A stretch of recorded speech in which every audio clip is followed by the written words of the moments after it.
Welcome to the Recruiter Startup Podcast. My name's Dulta Doherty, and in this podcast series, I will be interviewing investors, advisors, entrepreneurs, and recruiters who are based all over the world, and we will be discussing how to set up, scale, and operate a world-class recruitment business.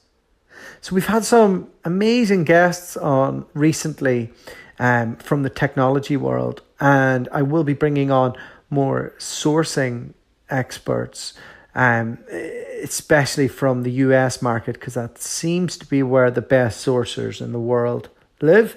But today I'm going to be speaking to a UK recruiter who's living in LA doing tech recruitment for a UK recruitment company that has an office over there.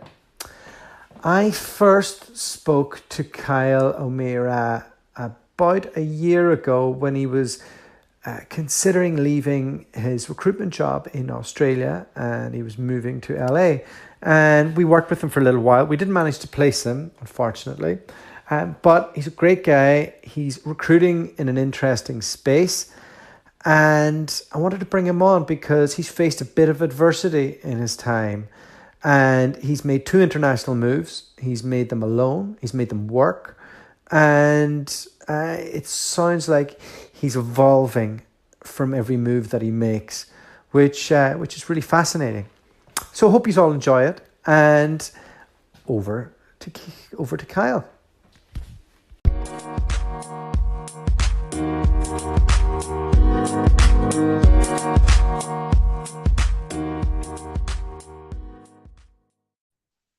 Hi. Hello there, Kyle. How are you? Hello? This isn't going to work. Hello? We seem to have a bit of a bad connection. Should be okay in here. Okay. Let's give it a whirl then. Welcome to the Recruiter Startup Podcast. How are you? Yeah, not too bad, thank you. How are you doing? I'm not too bad. It's usually a busy enough time for me between 6 and 9 p.m. between kids and all the stuff that you don't want to hear about because your life's awesome and you live in LA. Yeah, it's not too bad. It was Labor Day yesterday, so I've had a long weekend, and they're very, very rare here. So had a nice chilled, relaxing weekend, and now a short week, and just that usual catch up of getting through all the emails that have come through over the last 24 hours. Lovely. So I suppose I've been in touch with you for a little while now, Kale. Tell us how you got into recruitment. I was out in Australia traveling, did the East Coast, all the usual stuff you do. Came back, fell in love with the place. I used to paint houses for a living for my dad back in Newquay and hated it, which is why I left to Australia in the first place. But it did teach me a trade, which was great. And luckily, an old friend of my dad's had a painting business in Sydney, so I could switch up working in the freezing cold, 10 hours a day, 6 days a week, for 7 till 2 or 7 till 3, and then hit the pub and or the beach. And get paid a hell of a lot more money for it. So I was enjoying that, but there was no sponsorship option there. And I'd fallen in love completely with Sydney, in particular the Bondi area, as usual. Tell me, how young were you when your dad had you out painting? I guess I started probably just helping him out over the summers when I was a kid. And then when I finished school, traveled, went to South America, came back, went to uni, came back, traveled again, and then I was kind of just working with him for a few months, and then I traveled for a few months and then worked with him. But I was essentially stuck in Newquay doing that, and I bought an apartment, was living in there, and just realized that my life was essentially just based around painting and living month to month. And I was like, no, I need to leave. So headed off to Australia, and like I say, luckily it worked out. And then some of the people that I first made friends with in Sydney, one of them was a rectorate, and she said I should get into recruitment. So I interviewed with a few big corporates, including S3. Really didn't enjoy that. Couldn't see myself. I'd never worked in an office, and certainly couldn't see myself. What didn't you enjoy? I guess when I first interviewed, I came in, spoke with them, all went well, and then they bring you in and they get you to do a presentation, which is essentially just kissing their ass. Why are S3 so good? Why would I want to work for S3? What does the brand mean to me? And you have to do this slideshow, and it's so cringe. And I was nervous. I realized I'd never interviewed before, and the guy, one of the guys, to be honest, it was quite funny. He went, "That wasn't very good, was it?" After I did my presentation. So I just said, "Hey, well, let me have a go on the phone. Just throw me in now." They gave me a list of people to call, a made up job. And we're like, just call people and talk to them and try and get some leads. And I fished and got a few leads, but I really wasn't happy with just, giving people a false sense of hope, even during an interview process, saying, "Hey, there's a job here that you're right for."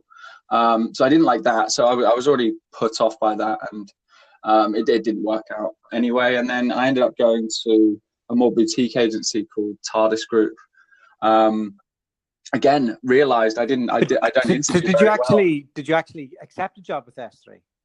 No. It didn't even get past the second. I did one of those assessment centers when I was trying to get into recruitment with Hayes, and the girl beside me actually got groped off another guy in the room. Wow. It was like they're just the most bizarre experiences where you're getting beat down by these recruitment directors that are on a bit of a power trip, and you're in a room full of people who've kind of half turned up, not knowing what it's about. And I was mixed in with like trades and labor recruiters who were just really brickies, some recruiter persuaded them to go in. It was in boom time, Perth, so I mean, yeah. Perth's a strange place.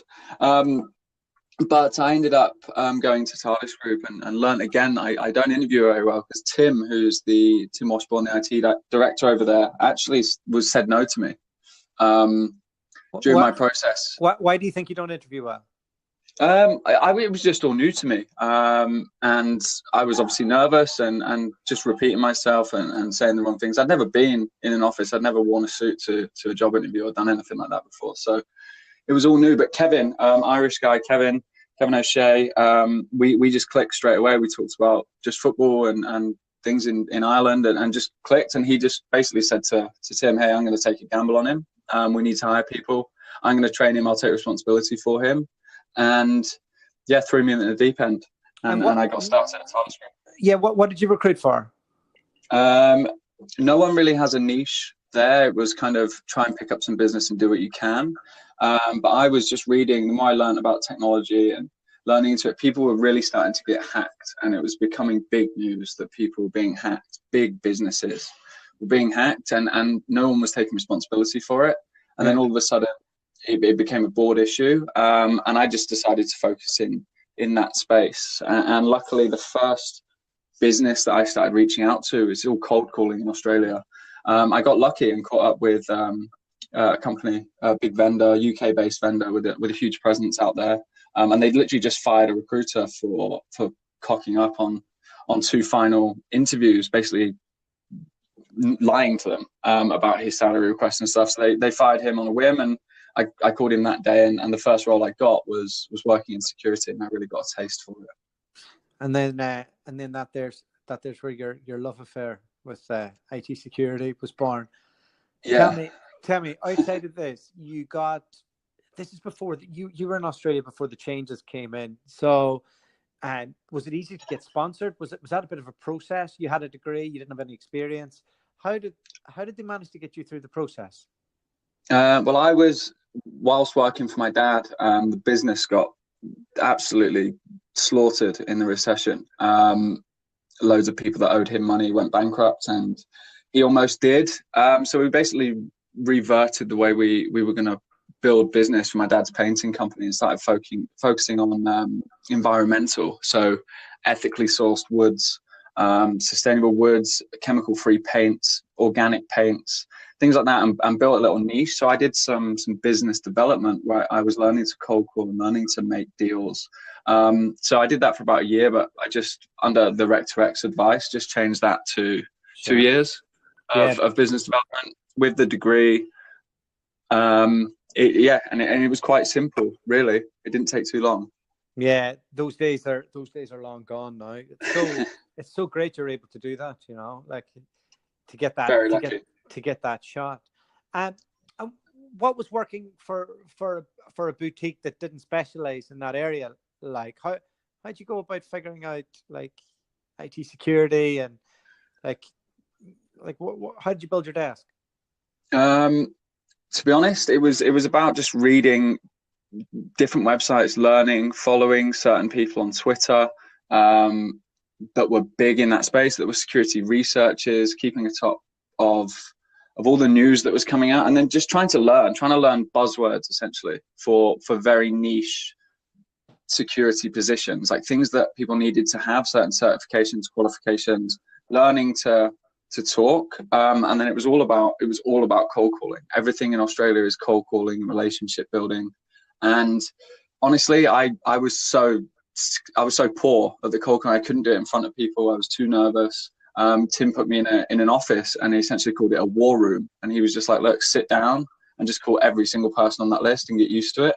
And I was doing it. I was starting to pick up business, pick up meetings, and then he was like, no, now you have to do it in front of all of us. And everyone sat and watched me, and it just took a few months of constant cold calls and a few meetings, and I managed to pick up a couple of big vendors, which was great, and some local consultancies who were startups themselves and were growing.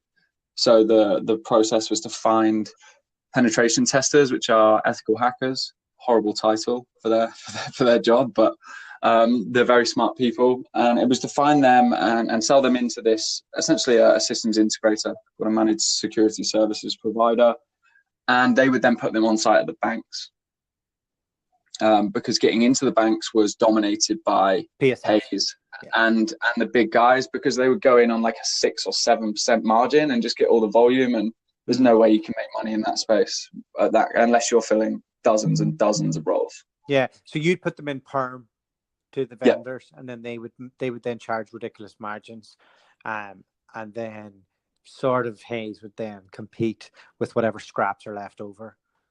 Yes, essentially. Yeah, I used to do a little bit of it myself. And how did you manage? Okay, so you're finding your way into a great wee niche. How did you manage to connect with these people outside of cold calling?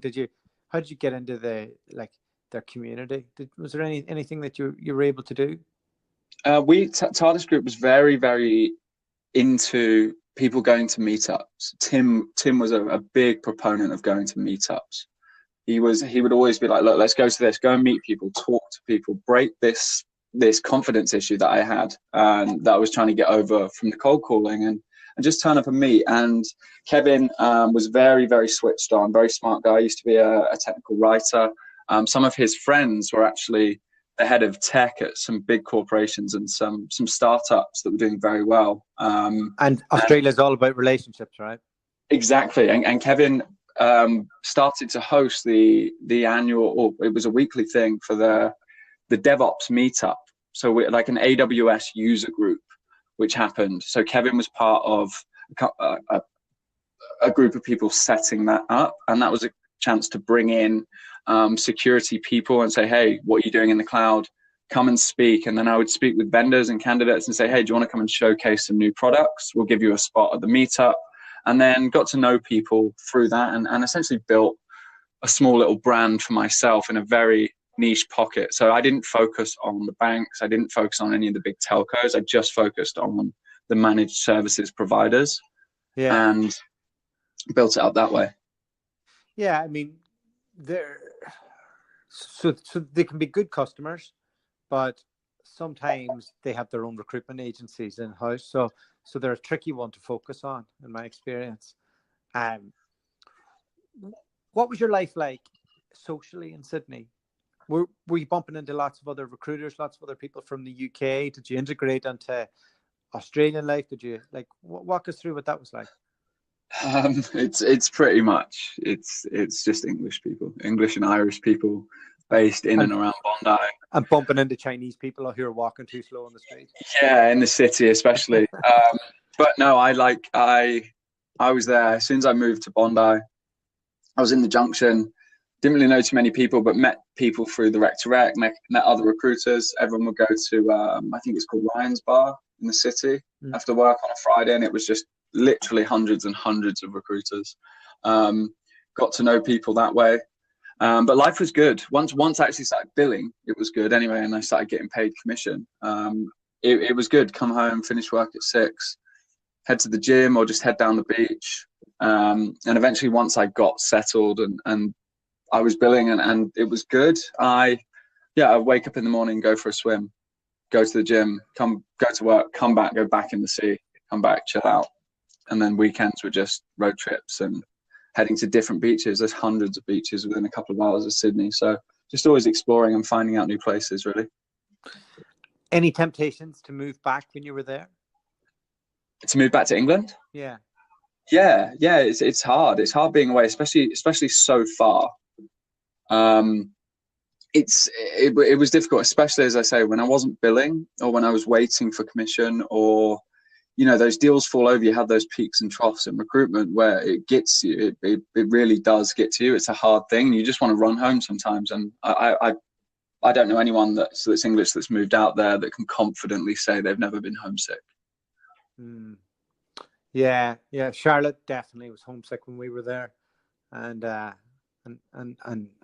was why we left in the end up. But we had a good run. We had a good run as well. We were there for 4 years. Yeah, it's a great place, and it is a good lifestyle if you're in a city that you enjoy. But it is a long way. What other key challenges did you find to integrate into it being a permanent home? To be honest, it was quite easy. I'm from a small town. I'm from Newquay, Cornwall. We're a few thousand people, and there was probably 20 to 30 people from my town who were all living in and around Sydney that I knew. So I already had friends that I could go and see, but I never had to deal with what a lot of people had to do, and have those periods where you didn't know anyone. You're on your own, which kind of makes you lonely and more homesick. I didn't have to deal with that. I had people I could knock about with straight away, which was awesome. I had something similar. What's interesting about that, and I don't know if you find the same thing, but I've been an expat in different places around the world, and people come and go in waves. So out of those 16 people, how many are left in Sydney now? Is there? To be honest, quite a few have come up. The ones that have stayed are the ones that have got married. Yeah. Stayed, and everyone else seems to have done 4, 5, 6 years and just been like, hey, my parents are getting that little bit older now. Yeah. I'm missing those family times. I don't want to raise a kid here. And people that are getting into those kind of questions themselves, that's when they tend to go home. But then I also have people that manage to get someone pregnant in a month, and I'm stuck. So it's a bit different. Yeah, no, exactly the same. When I was in Perth, I played on a football team with 7 people from my primary school, and 2 out of the 5 are still there, but they're on mine sites making loads of money. So that's why they're there. But all the recruiters, they left on the boom. It's kind of coming back now. So you had how long were you there at TARDIS Group for? 2 full years. And then we just started the next year, and that's when I had an accident. I fell down the stairs at my girlfriend at the time's house and broke my skull, and was in recovery for 3 or 4 months. Quite serious. Walk me through what it's like to break your skull. I woke up after 4 days of being in an induced coma. Wow. With my mum there, my dad, loads of my friends from back home, my housemate. Oh shit! So they all flew over, did they? Yeah. It was touch and go. They told my mum when they called the house in England that it was a 90% chance I'd be dead by the time they got off the plane. So she had to fly to China and wait in a Chinese airport for about 11 hours, not speaking a word of English, just with that running through her mind, and then turn up and I was just there, in a coma, strapped to all the machines. How did you like? You sound like you're fully formed and like you've made a full recovery. Firstly, why the hell did you stay in recruitment after having an injury like that in the most stressful type of job. And what was that process like to get back to full recovery? What did you have to do? Like, what were the different steps? Well, came out of the hospital and they were like not sure what the updates were going to be, but the doctors were great. I checked myself out. And then the day I checked myself out, I got something called Bell's palsy, which is quite common after head injuries. So basically the right side of my body looked like I'd had a stroke, but on the right side. So I was completely deaf in one ear. I had about 10% vision in one eye. I couldn't look at any light. So I had to wear an eye patch and then tape around the eye patch to not let any light in. I was like that for a good few weeks. And I went and I did everything holistically. So I had a holistic neurologist, a nutritionist, a therapist, special kind of techniques because I was in a bed for so long, just loosening up muscles in and around my back. So I had a good list of people, very expensive treatment. Just on that expensive side of it, were you covered? The NHS covered the emergency treatment, but none of the aftercare was covered by my Medicare. And then it cost me about $80,000 of my own money to get recovered. Wow, that's that was all my savings. Yeah, almost completely wiped me out. And that's when I was like, hey, I need to get out of here. I need to leave. So I'd already had some holidays booked that I had to push back. So I went to Fiji, I went to Malaysia, went to Bali, came home. Loved being back at home. I was working kind of on a remote basis for TARDIS Group, trying to close some things off and do more of a handover, but also doing some sourcing, trying to find some people. And yeah, I just stayed in the recruitment kind of space. And I think that's when I was home and I realized, hey, I'm back. I'm stuck in Newquay now, and this is going to be again. I'm going to start painting houses again.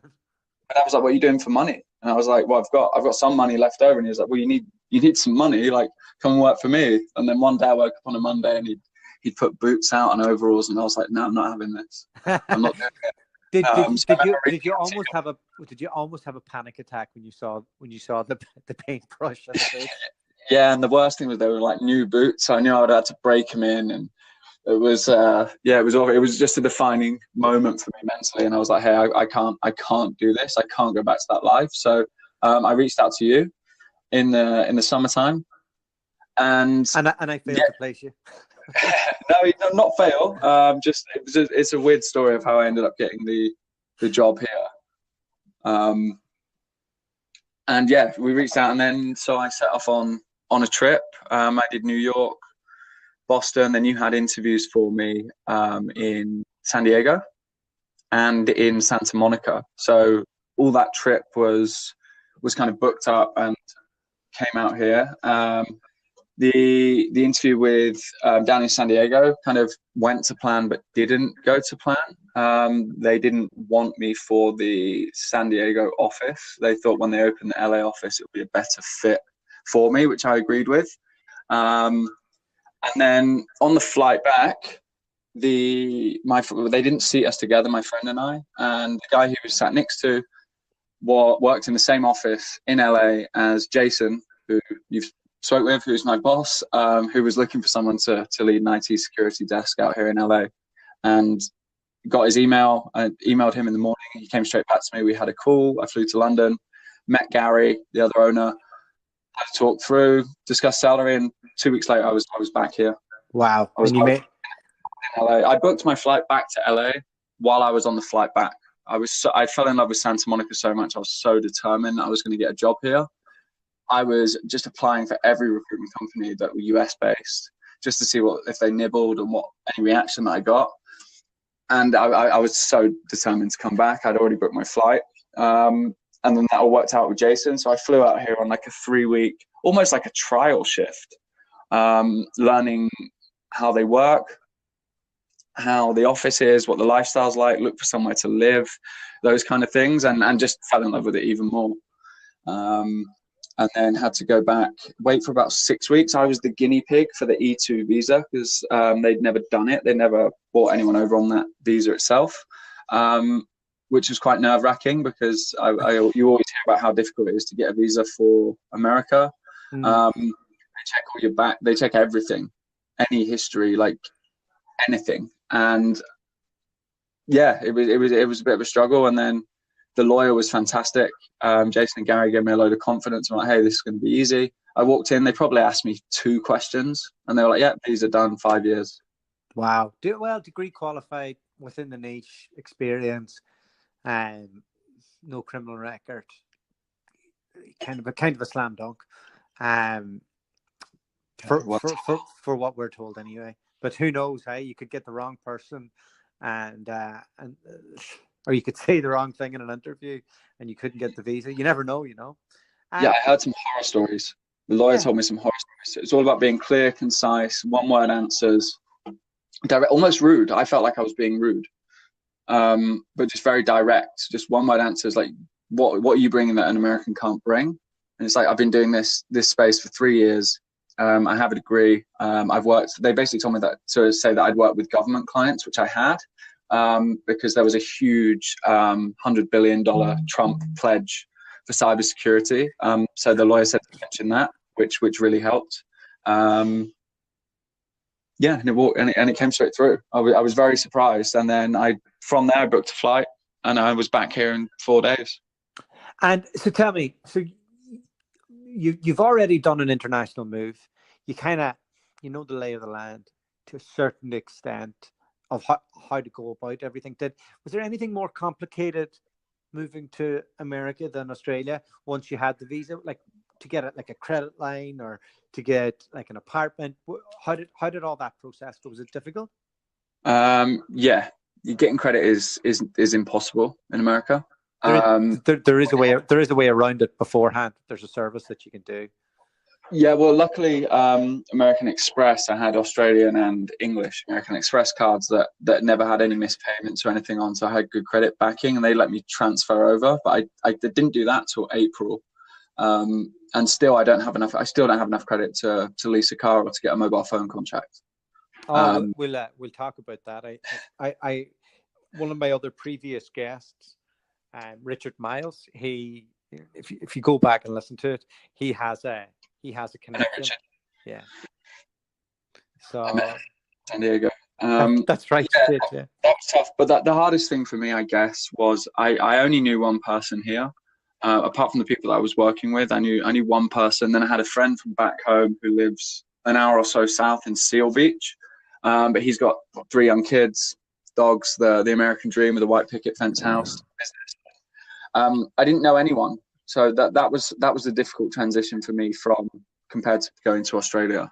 It was a lot lonelier. It was a lot easier to get homesick because I didn't know anyone. I didn't have like a base out here. So for me, the most difficult thing was kind of integrating and finding how to meet people. And yeah, because you must have to be careful with sports now with your head, hey? Yeah, exactly. Like I was on Brits in LA, so I was looking at football teams to join. Going to the pub and just going in when there was like quiz night on and trying to talk to people and introduce myself to people, and it was tough. But luckily, the people I work with have been great. Will's he's the longest person here at Intelitech in the States. He lived in Santa Monica, which is where I wanted to live. Really, really helped me out. Came and viewed places with me. Introduced me to his friends. It was just good. He really helped me settle. And transition. We were into the same stuff. Like my first day, Jason was like, "Oh, I'll get a ride back with Will from work." I walked in and Will just put some grime on. He was just listening to grime, like UK hip hop, and I was just like, "Oh, we're into the same music." We chill and we just clicked straight away. That helped.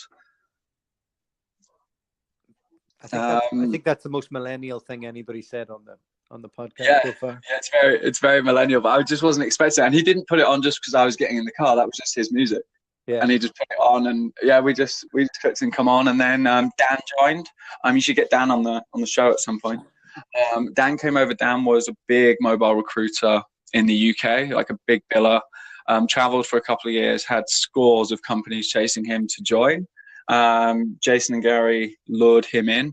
Around the same sort of time as me, the end of last year. Dan came out here a few weeks after me. He moved to Santa Monica as well. So there's a little group of us. And then, yeah, eventually once you start, you get a bit more comfortable. You start going out on dates and stuff like that. You meet more people and it gets a little bit easier. But it was certainly a lot tougher than heading to Sydney.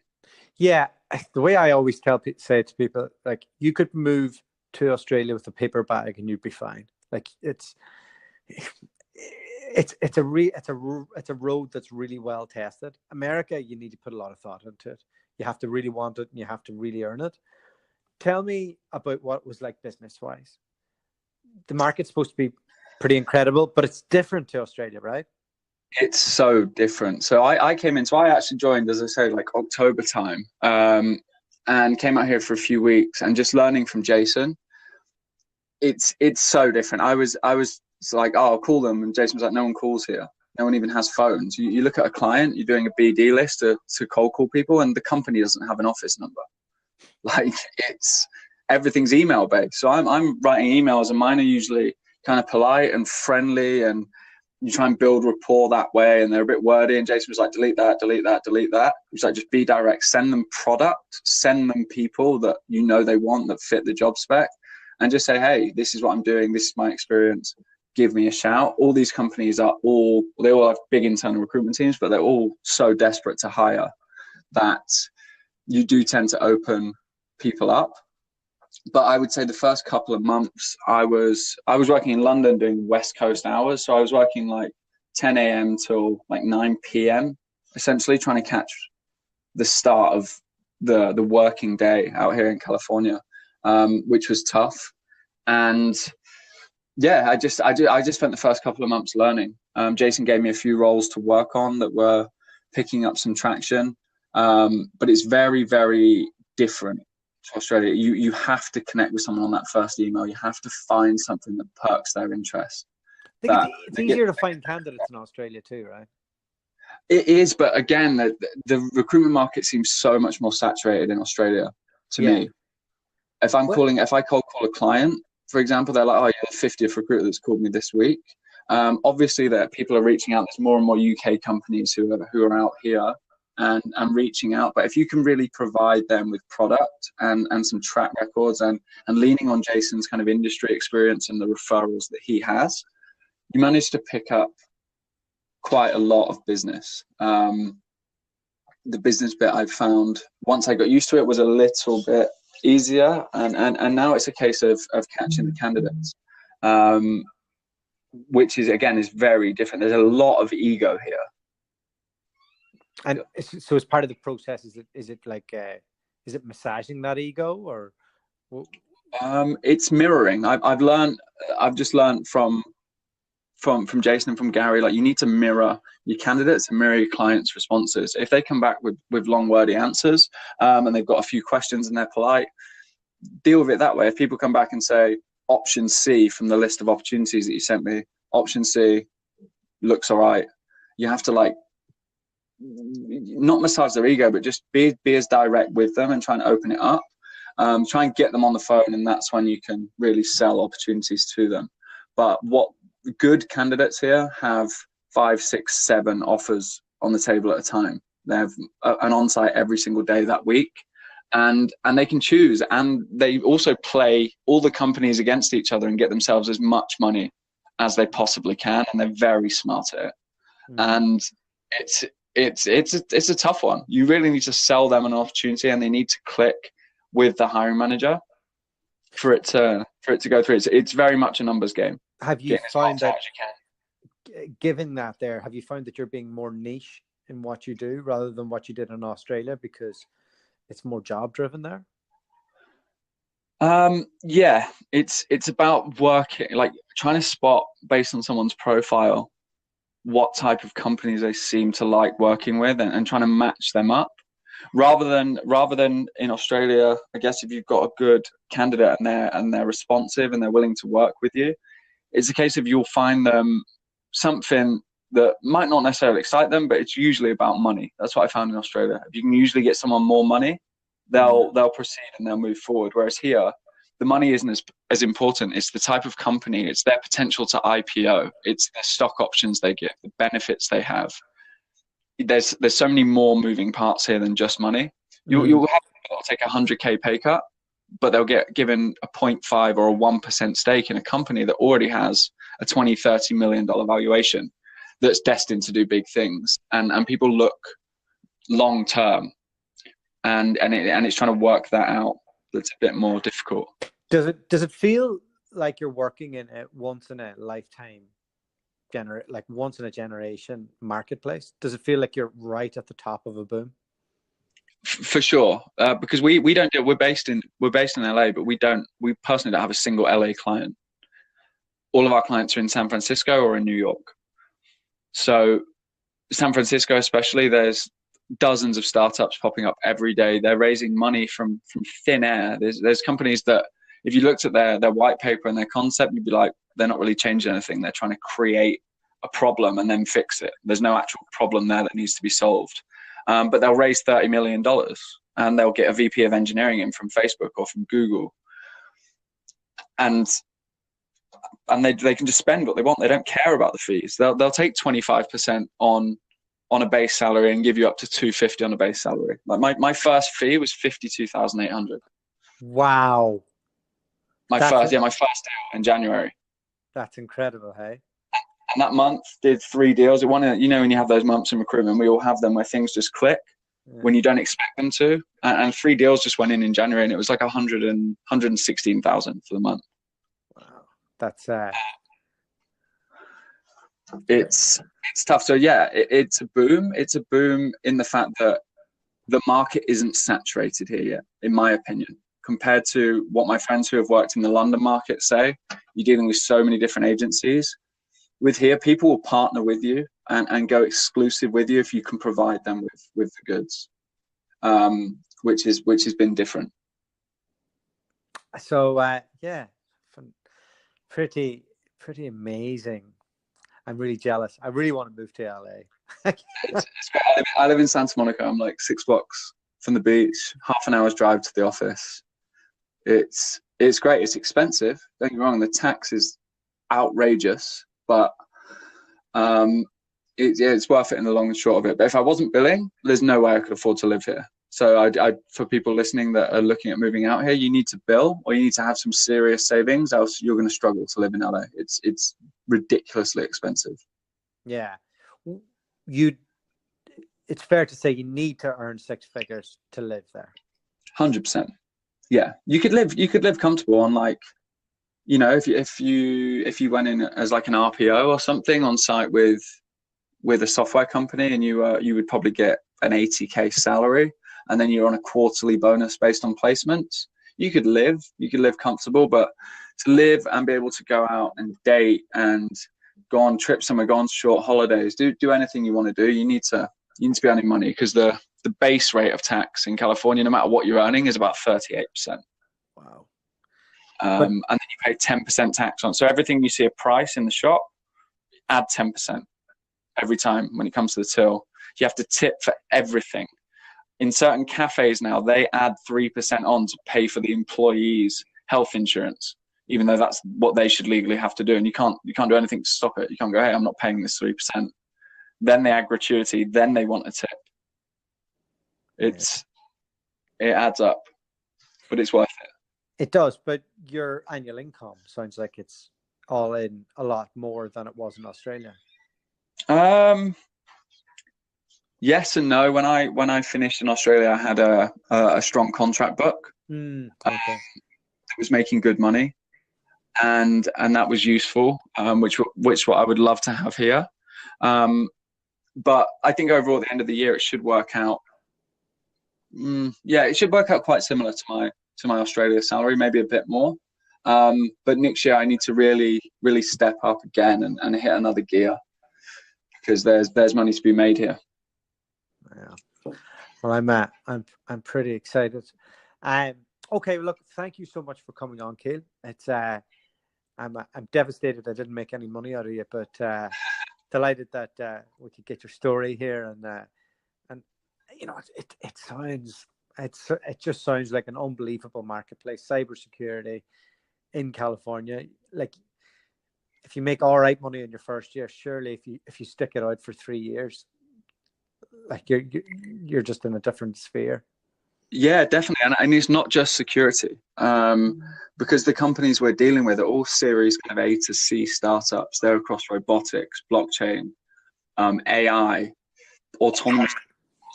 You could specialize in something that would be so niche in anywhere else in the world, in my opinion, like computer vision engineers. You could find a niche just doing that, and that's a new space. You could find a niche and pick up 5 or 6 clients in that space in a week, and focus on that space and make a lot of money. You seriously could. Dan, who's in the office, does mobile, and it's such a niche, and it's ripe for being tapped. Definitely. Wow, there you go. I need to get out of Rec Direct. This is ridiculous. Jump on, come and get involved. All right. Well, look, thanks so much for coming on, and we will catch up soon. Yeah, talk to you soon. Cheers, Alta.